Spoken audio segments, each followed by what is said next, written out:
محترم ناظرین، السلام علیکم ورحمۃ اللہ وبرکاتہ۔ میں زبیر ہاشمی پروگرام فرمان الہی میں آپ سبھی ناظرین کو خوش آمدید کہتا ہوں۔ ناظرین، الحمدللہ آج ہم قرآن مجید کی سب سے طویل سورت سورہ بقرہ کی تلاوت کی تکمیل کرنے جا رہے ہیں۔ آج آپ کی خدمت میں سورہ بقرہ کی آخری آیتیں یعنی 283 سے 286 تک تلاوت اور اس کا ترجمہ پیش کیا جائے گا۔ اللہ کے فضل اور اس کے کرم سے ہمارا یہ پروگرام کا سلسلہ سورہ بقرہ تک پہنچا ہے۔ اس دوران ہمیں آپ کے کئی خطوط موصول ہوئے ہیں جس میں آپ کی ہمت افزائی، مبارکباد اور تہنیت کے پیامات پہنچے ہیں، اور مبارکباد کے لیے کئی فون بھی آتے رہے ہیں، جس سے ہم اس کے پیش نظر یہ بات یقین سے کہہ سکتے ہیں کہ یہ پروگرام آپ کو کافی پسند آ رہا ہے۔ اس پروگرام کے ذریعے آپ اپنے قرآنی معلومات میں اضافہ بھی کر رہے ہیں، اور قرآن کی تلاوت میں جو شغف آپ کو ہے اس پروگرام کے ذریعے اور اس میں اضافہ ہی ہوتا جا رہا ہے۔ ناظرین، اب ہم بات کریں گے سورہ بقرہ کی آخری آیتوں کے تعلق سے۔ حدیث شریف میں اس کے بہت سارے فضائل بیان کیے گئے ہیں۔ چنانچہ حضرت عبداللہ ابن مسعود رضی اللہ عنہ سے روایت ہے، آپ بیان فرماتے ہیں کہ جو شخص سورہ بقرہ کی ان آخری آیتوں میں سے 2 آیتوں کو پڑھے گا تو وہ پڑھنے والا شخص ایسا ہے کہ وہ ہر آفت، ہر مصیبت اور ہر بلا سے محفوظ رہتا ہے۔ اسی طریقے سے نعمان ابن بشیر رضی اللہ عنہ سے روایت ہے کہ حضور نبی کریم صلی اللہ علیہ وسلم نے ارشاد فرمایا کہ جو کوئی آدمی 3 راتوں تک ان آخری 2 آیتوں کو پڑھتا رہے گا تو اس گھر کے قریب شیطان نہیں آ سکتا۔ ناظرین محترم، یہ آخری آیتوں کی فضیلت صرف امت محمدیہ صلی اللہ علیہ وسلم کو عطا کی گئی، اس سے پہلے کسی امت کو ایسی فضیلت عطا نہیں کی گئی ہے۔ سورہ بقرہ کی آخری 2 آیتوں کی فضیلت کے تعلق سے ایک روایت ہے۔ حضرت ابن عباس رضی اللہ تعالیٰ عنہ بیان فرماتے ہیں کہ ایک مرتبہ حضرت جبریل امین علیہ السلام حضور اکرم صلی اللہ علیہ وسلم کی خدمت میں حاضر ہوئے۔ حضور صلی اللہ علیہ وسلم نے ایک آسمان سے ایک آواز سنی، اس کے بعد اپنا سر انور آسمان کی طرف اٹھائے۔ حضرت جبریل علیہ السلام عرض کرتے ہیں کہ یا رسول اللہ صلی اللہ علیہ وسلم، آج آسمان کے پاس ایک ایسا دروازہ کھلا جو اس سے پہلے کبھی نہیں کھلا تھا۔ پھر اس دروازے سے ایک فرشتہ نکلا۔ اس کے تعلق سے حضرت جبریل علیہ السلام عرض کرتے ہیں کہ یا رسول اللہ صلی اللہ علیہ وسلم، یہ فرشتہ اس سے پہلے کبھی زمین پر نہیں اترا، آج پہلی مرتبہ آ رہا ہے۔ تو وہ فرشتہ حضور اکرم صلی اللہ علیہ وسلم کی خدمت میں حاضر ہوا اور یہ عرض کیا، السلام علیکہ یا رسول اللہ۔ اس سلام عرض کرنے کے بعد وہ کہنے لگا کہ آج میں آپ کو 2 نور کی خوشخبری دے رہا ہوں، اور یہ وہ نور ہیں جو آپ سے پہلے کسی نبی کو عطا نہیں کیے گئے۔ یہ اعزاز صرف اور صرف آپ کو عطا کیا جا رہا ہے۔ پھر وہ فرشتہ کہتا ہے کہ ان 2 نور میں سے ایک نور سورہ فاتحہ ہے اور دوسرا نور سورہ بقرہ کی آخری آیتیں ہیں۔ پھر وہ فرشتہ یہ کہنے لگتا ہے کہ یا رسول اللہ صلی اللہ علیہ وسلم، ان میں سے آپ جو حرف پڑھیں گے اللہ تبارک و تعالی اس حرف کو قبول فرما لے گا۔ تو ناظرین، اس سے ہمیں یہ اندازہ ہو رہا ہے کہ ہم آخری 2 آیتوں میں سے جو بھی حرف پڑھیں گے اللہ سبحانہ و تعالی اس کو قبول فرمائے گا، اور جب تک اس کی تلاوت ہم کرتے رہیں گے تب تک انوار و برکات میں ہم رہیں گے۔ اسی طریقے سے اگر ہم سورہ بقرہ کی ابتدا اور سورہ بقرہ کی انتہا پر غور کریں گے تو یہ بات اچھی طرح سمجھ میں آ جائے گی کہ اللہ سبحانہ و تعالی نے سورہ بقرہ کی ابتدا میں اپنے نیک بندوں کے اوصاف کو بیان کیا، تو اس کی انتہا میں بھی انہی نیک بندوں کا ذکر کیا گیا۔ سورہ بقرہ کی ابتدائی آیتوں میں نیک بندوں کے ان صفات کو ذکر کیا، اور یہ بیان فرمایا گیا کہ نیک بندے وہ ہوتے ہیں جو غیب پر ایمان لے آتے ہیں، نماز قائم کرتے ہیں، جو رزق ان کو دیا گیا اس رزق میں سے اللہ کی راہ میں خرچ کرتے رہتے ہیں، اور جو کتاب حضور اکرم صلی اللہ علیہ وسلم پر نازل کی گئی اور آپ سے پہلے جتنے انبیاء پر نازل کی گئی آسمانی کتابیں ہیں ان تمام پر ایمان لاتے ہیں، اور آخرت کے دن پر یقین بھی رکھتے ہیں۔ تو اسی طریقے سے سورہ بقرہ کی آخری آیتوں میں بھی نیک بندوں کے صفات کو بیان کرتے ہوئے یہ بتلایا گیا کہ حضور پاک صلی اللہ علیہ وسلم پر نازل کی کتاب پر یقین رکھتے ہیں اور اس کے ساتھ ساتھ وہ حضور پاک صلی اللہ علیہ وسلم کی بات پر عمل بھی کرتے رہتے ہیں، اور یہ بھی کہتے ہیں کہ ہم اللہ تبارک و تعالی اور رسول پاک صلی اللہ علیہ وسلم کی ہمیشہ اطاعت و فرما برداری کرتے رہیں گے، اور جو کچھ ہم ان سے بات سنیں گے، حکم سنیں گے، اس پر عمل کرنے کی کوشش بھی کریں گے۔ ناظرین، سورہ بقرہ کی آخری آیتوں کے معنی و مفاہیم جاننے کے لیے سنتے ہیں سورہ بقرہ کی تلاوت اور اس کا ترجمہ۔ من الشیطان الرجیم، بسم اللہ الرحمن الرحیم۔ شروع کرتا ہوں اللہ کے نام سے جو بڑا مہربان نہایت رحم والا ہے۔ وَإِن كُنتُمْ عَلَى سَفَرٍ وَلَمْ تَجِدُوا كَاتِبًا فَرِهَانٌ مَّقْبُوضَةٌ فَإِنْ أَمِنَ بَعْضُكُمْ بَعْضًا فَلْيُؤَدِّ الَّذِي اؤْتُمِنَ أَمَانَتَهُ وَلْيَتَّقِ اللَّهَ رَبَّهُ وَلَا تَكْتُمُوا الشَّهَادَةَ وَمَن يَكْتُمْهَا فَإِنَّهُ آثِمٌ قَلْبُهُ وَاللَّهُ بِمَا تَعْمَلُونَ عَلِيمٌ۔ اور اگر تم سفر میں ہو اور کوئی لکھنے والا نہ ملے تو کوئی چیز بطور رہن قبضے میں دے دو،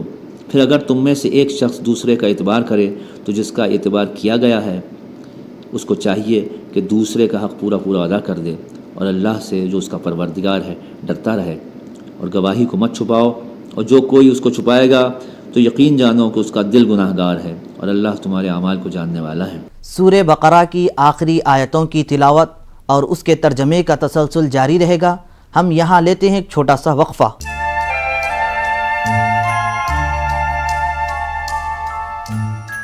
مقدم ہے۔ ناظرین، ہمیں ہر کام کرنے کے لیے ایک نمونہ، ایک مثال چاہیے تاکہ ہم اس کام میں اچھے انداز میں خوبی پیدا کر سکیں جس طریقے سے نمونے میں اور مثال میں ہو سکتی ہے۔ قرآن کریم میں بھی اللہ تبارک و تعالی نے ہمارے لیے ایک نمونہ پیدا فرمایا، اور اللہ سبحانہ و تعالی نے یہ ارشاد فرمایا کہ تم اپنی زندگی گزارنے کا طریقہ سیکھو اور سلیقہ سیکھو۔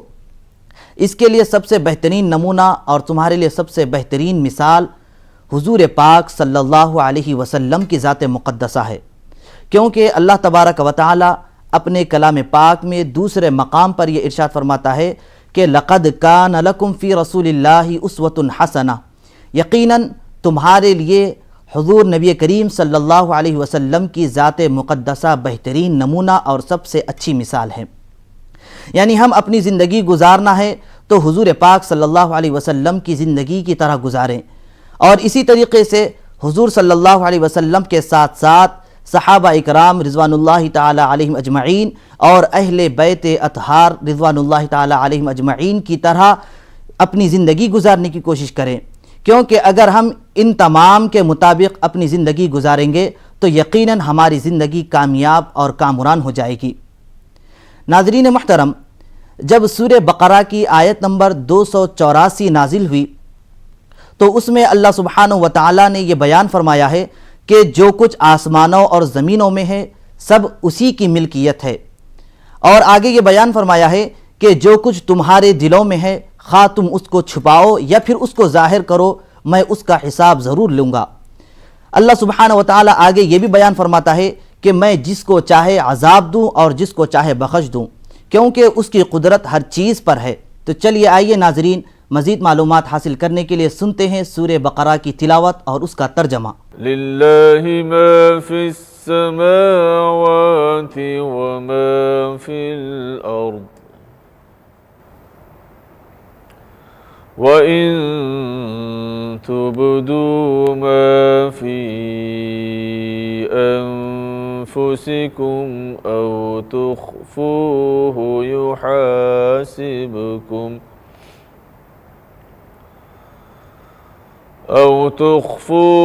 يحاسبكم به الله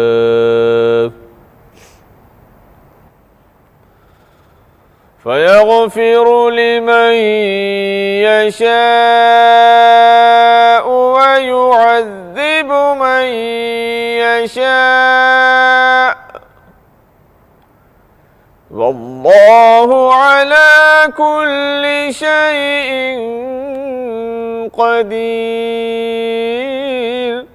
جو کچھ آسمانوں اور زمین میں ہے وہ سب اللہ ہی کا ہے، اور جو کچھ تمہارے دلوں میں ہے اس کو ظاہر کرو یا چھپائے رکھو، اللہ تم سے اس کا حساب لے گا، پھر وہ جسے چاہے گا بخشے گا اور جسے چاہے گا عذاب دے گا، اور اللہ ہر چیز پر قادر ہے۔ آمن الرسول بما أنزل إليه من ربه والمؤمنون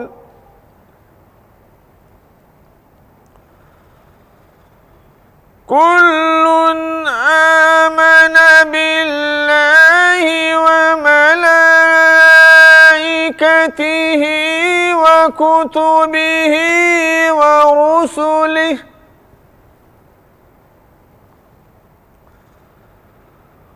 لا نفرق بين أحد من رسله وقالوا سمعنا وأطعنا غفرانك ربنا وإليك المصير۔ یہ پیغمبر اس کتاب پر ایمان رکھتے ہیں جو ان کے پروردگار کی طرف سے ان پر نازل ہوئی ہے، اسی طرح ایمان والے بھی، یہ سب کے سب اللہ اور اس کے فرشتوں اور اس کی کتابوں اور اس کے پیغمبروں پر ایمان رکھتے ہیں،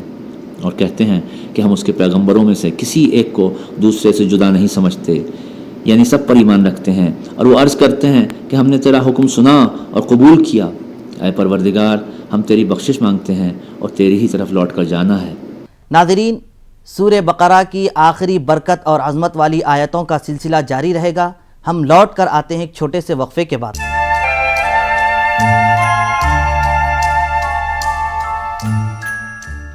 سورہ بقرہ کی آخری 2 آیتوں میں اللہ سبحانہ و تعالیٰ نے ایمان کا تذکرہ کیا ہے، یعنی ایمان والے وہ لوگ ہوتے ہیں جو اللہ پر ایمان لے آتے ہیں اور رسولوں کی رسالت کو مانتے ہیں اور تمام فرشتوں کو نورانی مخلوق تسلیم کرتے ہیں، اور کسی نبی میں فرق نہیں کرتے، وہ اس طریقے سے کہ ہم ہر نبی کی نبوت کو مانتے ہیں، لیکن جس نبی کے اللہ سبحانہ و تعالیٰ نے جتنے فضائل اور درجات کو بلند کیا ہے ہم اس کو مانتے رہتے ہیں۔ اور ان تمام انبیاء میں حضور پاک صلی اللہ علیہ وسلم کو اللہ سبحانہ و تعالیٰ نے سب سے زیادہ فضیلت والے نبی بنا کر مبعوث فرمایا۔ اسی طریقے سے آخری آیت میں اللہ سبحانہ و تعالیٰ نے دعائیہ کلمات کے دل نشین اور دل آفرین کلمات کا ذکر کیا، اور اپنے بندوں کو یہ حکم دیا کہ اے بندو، جب تم مجھ سے کوئی دعا مانگنا چاہتے ہو، میرے در رحمت پر دستک دینا چاہتے ہو، تو اس کو دعا مانگنے کا طریقہ اور سلیقہ بھی سکھلا دیا گیا۔ ناظرین محترم، اللہ سبحانہ و تعالیٰ نے ان دعائیہ کلمات میں روحانی، جسمانی، انفرادی، اجتماعی اور دینی و دنیاوی ہر قسم کی سعادتوں کو اس میں رکھا ہے۔ اب جو کوئی بندہ اس میں جتنا اخلاص کے ساتھ دعائیں مانگے گا، یقیناً اللہ رب العزت اس کو اتنا ہی عطا فرماتا جائے گا۔ اسی لیے حضور نبی کریم صلی اللہ علیہ وسلم ارشاد فرماتے ہیں کہ سورہ بقرہ کی آخری آیتوں کا تحفہ جو اللہ سبحانہ و تعالیٰ نے مجھے اور میری امت کے لیے دیا ہے، ایسا تحفہ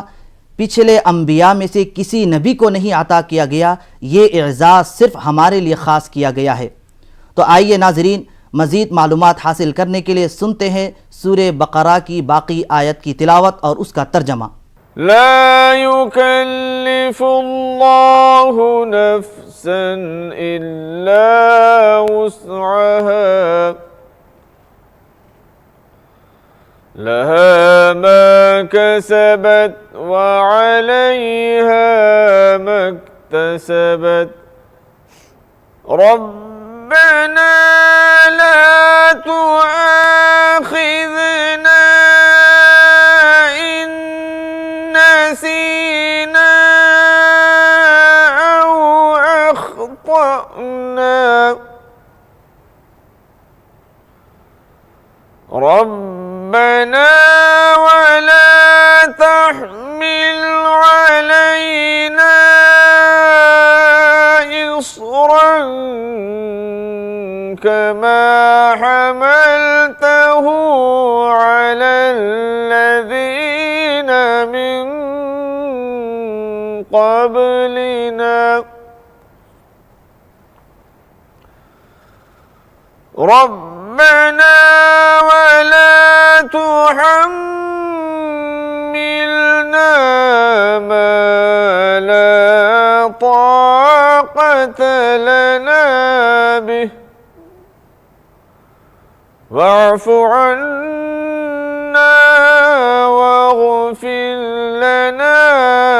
وارحمنا أنت مولانا فانصرنا على القوم الكافرين صدق اللہ العظیم۔ اللہ کسی شخص کو اس کی طاقت سے زیادہ تکلیف نہیں دیتا۔ جو اچھے کام وہ کرے گا ان کا ثواب اسی کو ملے گا، اور جو برے کام وہ کرے گا ان کا عذاب بھی اسی کو بھگتنا پڑے گا۔ ایمان والے تو یہ عرض کرتے ہیں کہ اے پروردگار، اگر ہم سے بھول یا چوک ہو جائے تو ہم سے مواخذہ نہ کرنا۔ اے پروردگار، ہم پر ایسا بوجھ نہ ڈالنا جیسا تو نے ہم سے پہلے لوگوں پر ڈالا تھا۔ اے پروردگار، ایسا بوجھ ہم سے نہ اٹھوانا جس کے اٹھانے کی ہم میں طاقت نہ ہو۔ اے پروردگار، ہمارے قصوروں سے درگزر فرما، ہم کو بخش دے اور ہم پر رحم فرما۔ تو ہی ہمارا مالک اور آقا ہے، بس ہم کو کافروں پر غلبہ عطا فرما۔ اللہ کے فضل اور اس کے کرم سے اب ہم سورہ بقرہ کی تلاوت اور اس کا ترجمہ تکمیل کر چکے ہیں۔ ناظرین، ہم شروع سے سورہ بقرہ کے تعلق سے مختلف قسم کے واقعات، مضامین اور ان میں جو نیک بندوں کے صفات کو بیان کیا گیا ان تمام کو آپ کے سامنے بیان کیا ہے، اور اس میں صحابہ اکرام رضوان اللہ تعالی علیہم اجمعین اپنی زندگی کو کیسے گزارتے تھے، اور انبیاء اکرام علیہم السلام کے واقعات کو بھی اس میں بیان کیا گیا۔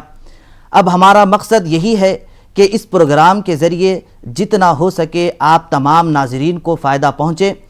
تو اب ہم پوری امید کرتے ہیں کہ آپ سبھی ناظرین ہمارے اس پروگرام کے ذریعے اب تک قرآنی معلومات کے بارے میں جتنا اضافہ ہوا ہے اور جتنے معلومات حاصل کر چکے ہیں اس کو ہم اپنی عملی زندگی میں داخل کرنے کی کوشش کریں گے،